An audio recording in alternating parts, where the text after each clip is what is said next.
Okay, this is the third part of the DB first approach tutorial. So in the previous part, we were actually able to add a customized customer table here, include customer table into our database. So this stage or this part will be able to add um, a model using entity framework. So we will use entity framework to add the domain classes out from our database.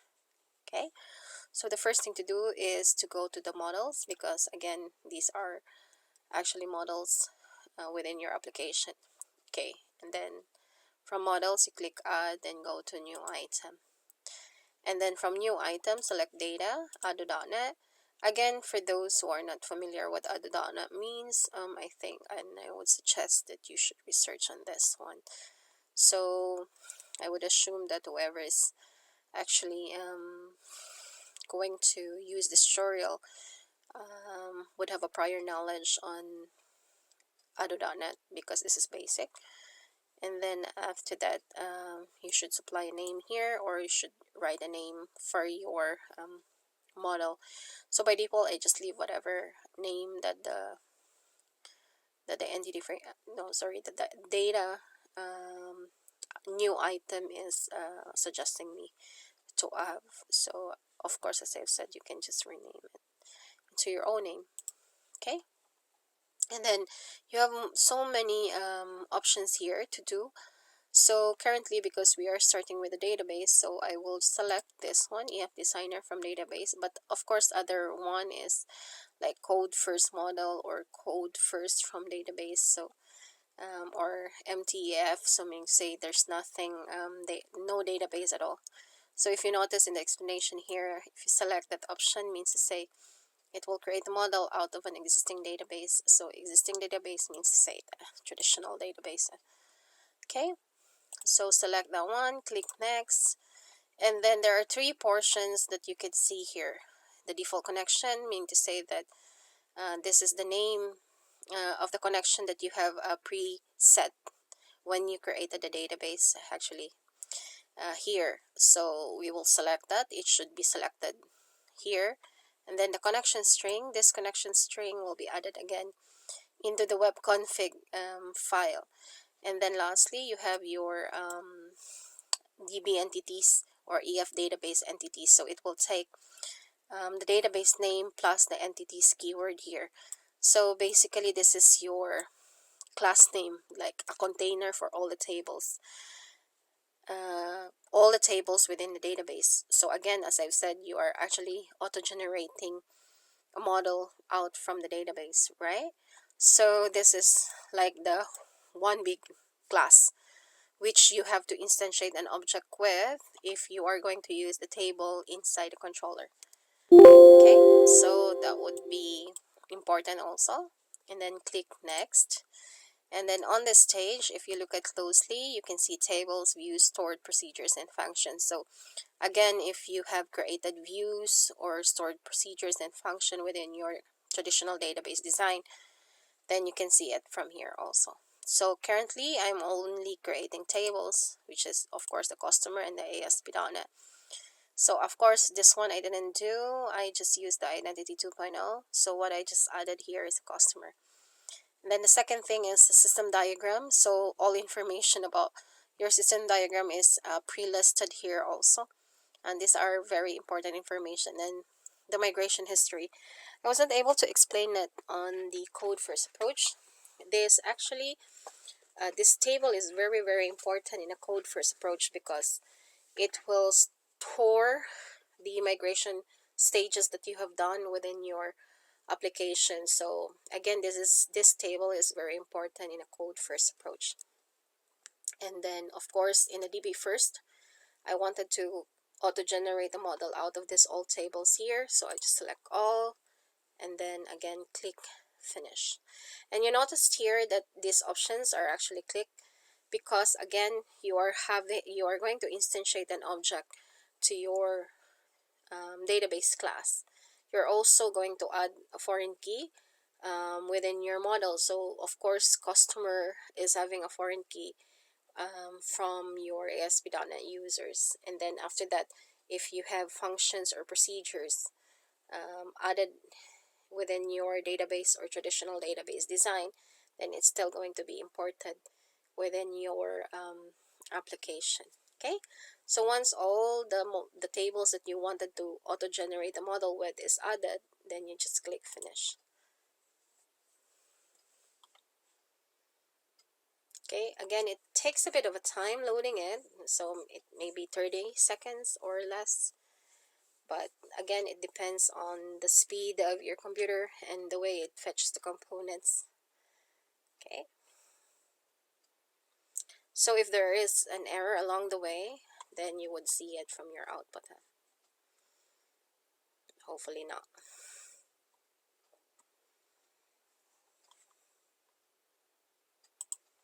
Okay, as you can see here, the table model.edmx. So this is, of course, the graphical representation of your data models here. So again, it's part of creating the model. And then after that, you have your classes here below. So if you look at closely here, ASP.NET users, if you look at closely here, so you have your ASP.NET user table. So notice that all the properties that you have seen from the table is also created here, and all the relationship between the table is also added. So these are auto-generated, so I don't have to worry much about this one actually. Okay, so of course for your customer also, if you look at closely here, so you can see that the customer properties is also added. Okay, Ken,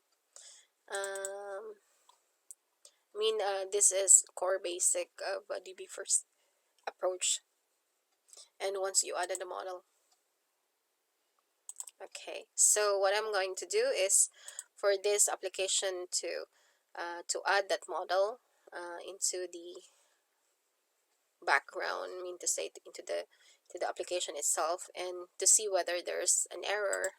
It's a constant habit to build it, so that if there's an issue, syntax errors or anything, I would see it before I actually add a controller out from my customer table.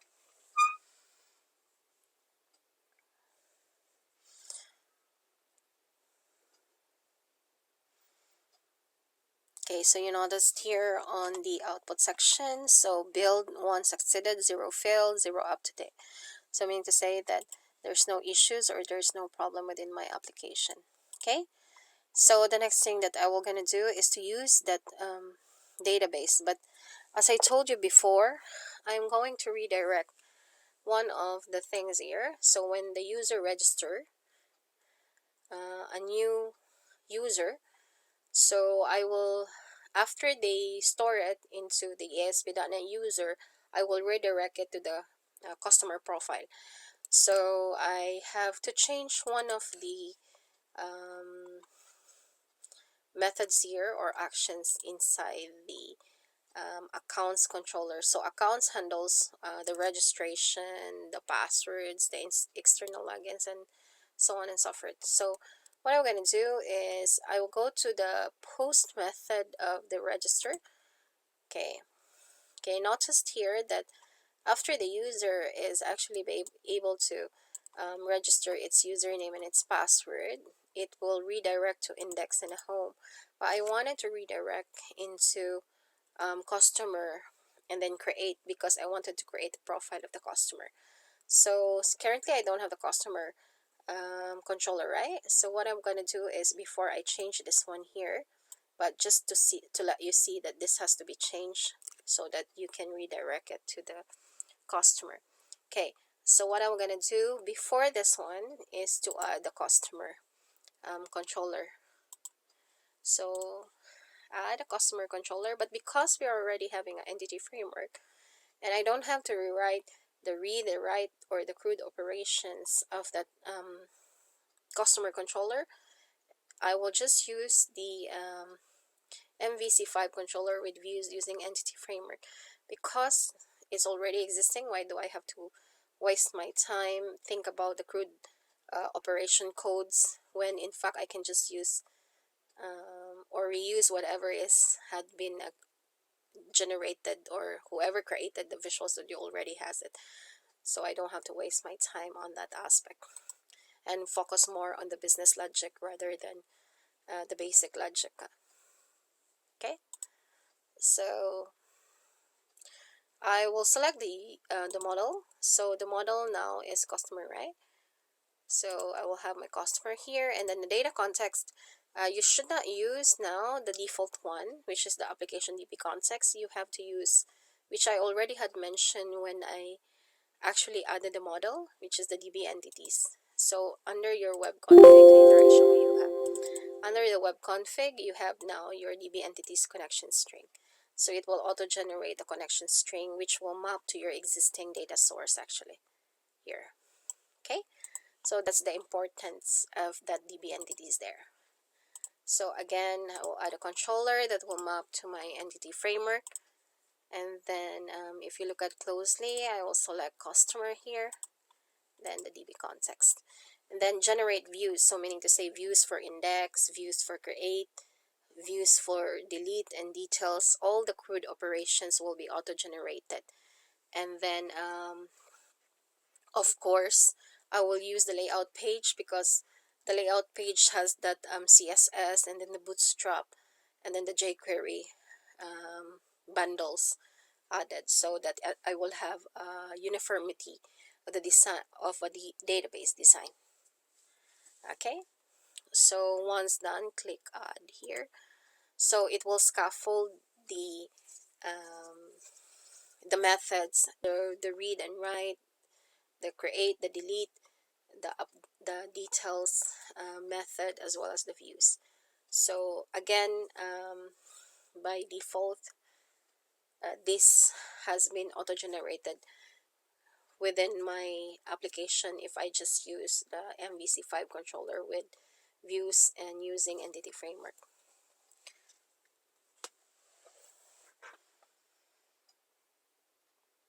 So once I scaffolded it, noticed here that it will generate the instantiation of the database object. As I told you before, this is the main class. If you pick the definition here, you can see that it will have, of course, your DB sets here for your ASP.NET, and of course your customer there. So again, this is just one big container. And then, of course, this is your object here, object instantiation for this class. Okay, and then of course you have your index, you have your details, you have your create, and of course you have your edit, and of course delete. So all the CRUD operations is auto-generated for you. And as I have mentioned in the code first approach, the DB set is where you actually query, and then you use a linq to query from that one. So this one is a linq syntax. Okay, so as I told you before, we wanted to redirect it into the, of course, redirect to action. So this should be your action name or your method. So I want to redirect it to the create of the customer. So notice that by default also the customer is added with S because collection.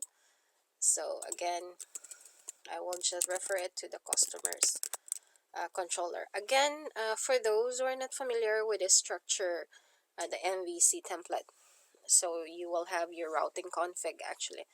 So normally it starts with the action followed by the controller name. Okay, it depends if you have a redirect to action or return view. So it depends on how this format or syntax would be changing or changed. Okay, so I'm now redirecting to create customer. So after I register one user, then it will go to create of the customer. Okay, and then I save this one. Then I have to do something with the create because I need to get the user ID and pass it into the create, and I don't want the user to select it from the list of users. So what I'm gonna do is, instead of having a select list becomes a drop down, right? So what I'm gonna do here is to get the current user identity, that get user.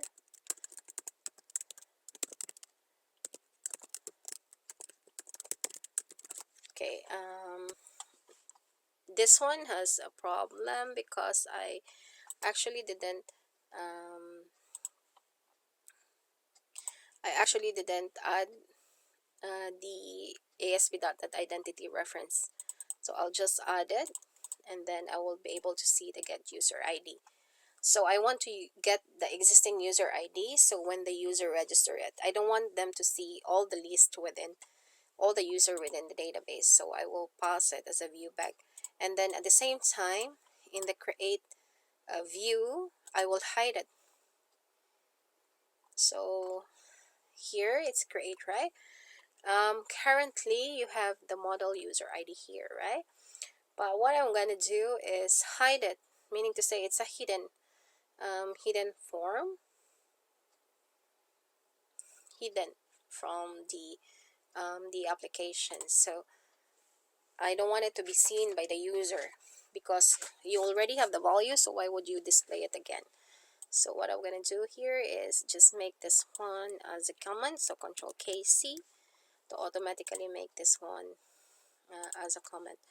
Okay, if you notice, there's still some red lines there, but by default it will be um, gone. Again, take note that this is a Razor view engine, so there are so many engines. Again, I think you need to research on that again, on that aspect. So mainly I will focus on this one, the database, how the database is used in this one. So if you want to learn more on a Razor engine, then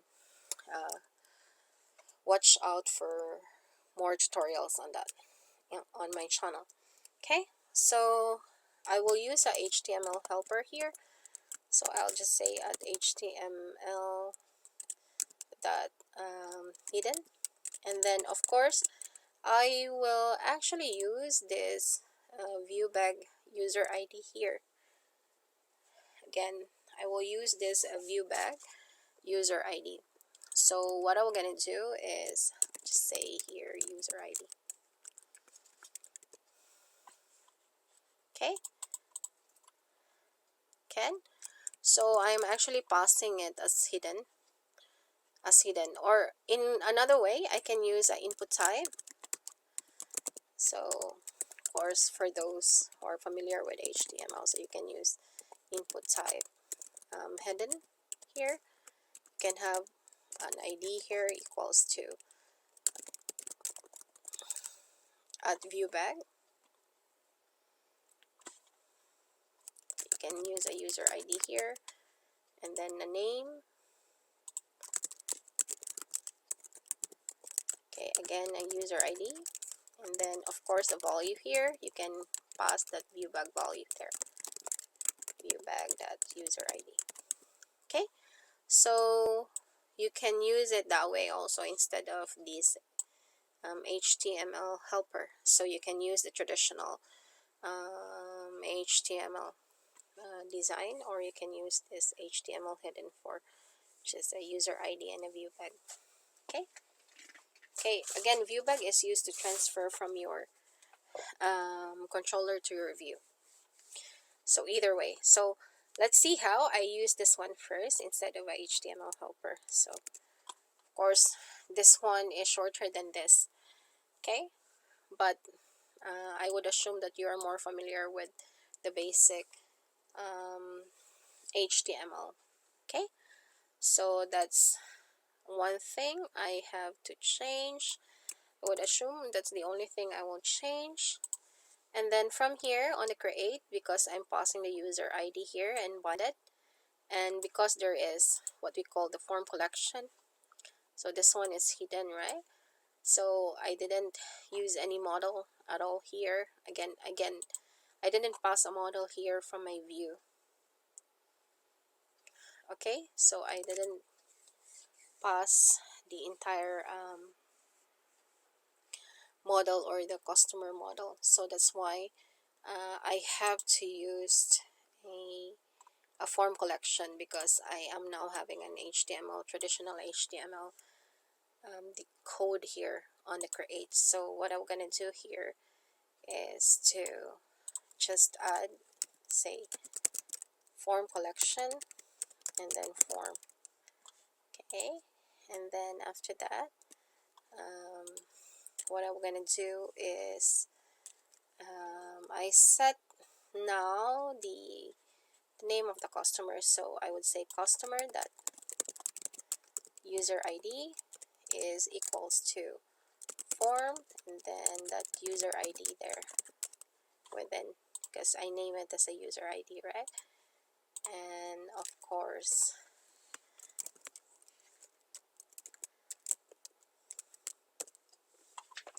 okay, so form user ID. Just to make sure, okay, no need to convert. I was thinking of converting it, but in that case, I just wanted to see if it runs correctly. So anyway, we can test it if we run the application. So I would assume that when application loads, it should load at the home page. So within my current application starts. So currently the routing config here starts with home and an index. Okay, so let's try to run this application first and see whether we've done something erroneous on this section here, but I believe it's not. So let's just run it.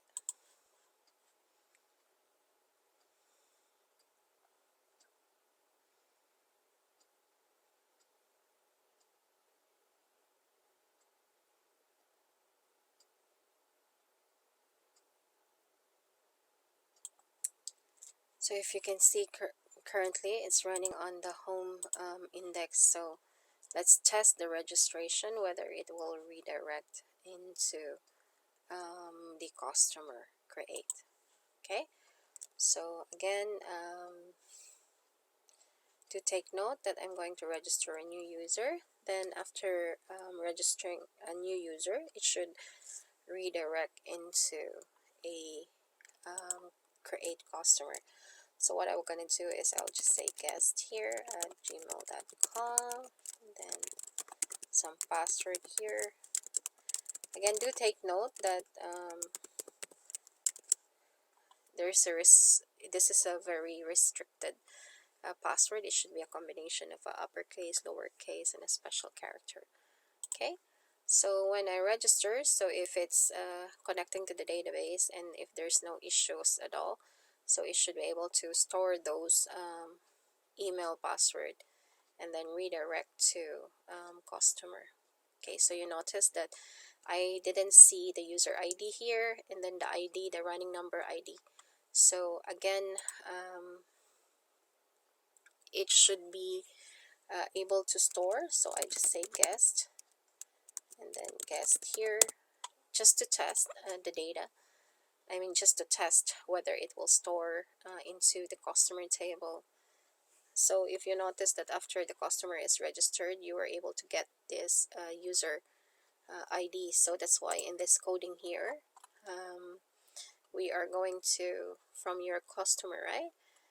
So we were actually getting that user ID. So we don't want it to be shown here, here as the one thing that you have to fill up, because it's already been actually created. So what we only need is the customer name and then the last name. So that's what we are actually trying to do here.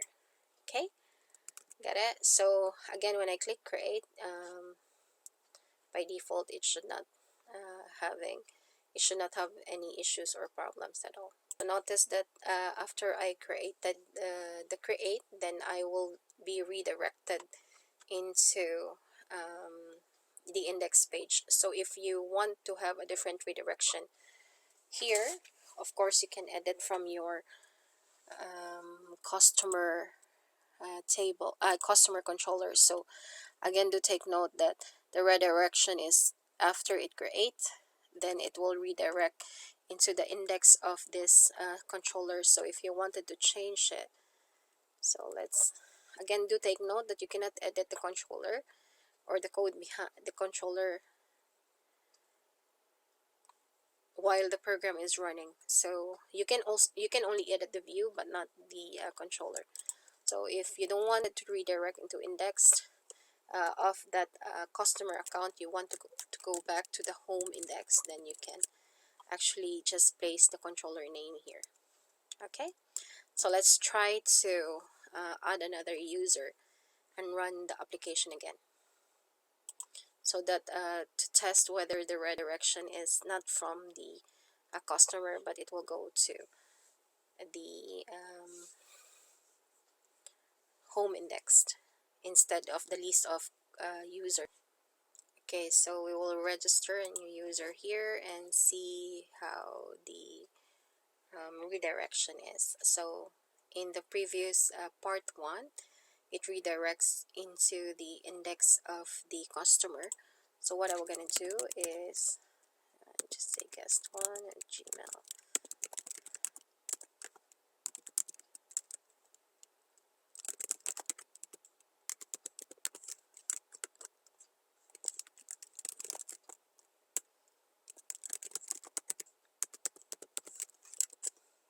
Okay, so I register and wait, it will redirect into the customer profile or customer create view. Okay, so I'll just say guest one here. So earlier it redirects to index of the customer, right? So right now, if there's no error or something, it will go back to the home page. So you can see the home page here. So when you log in and log off, of course, if you use the same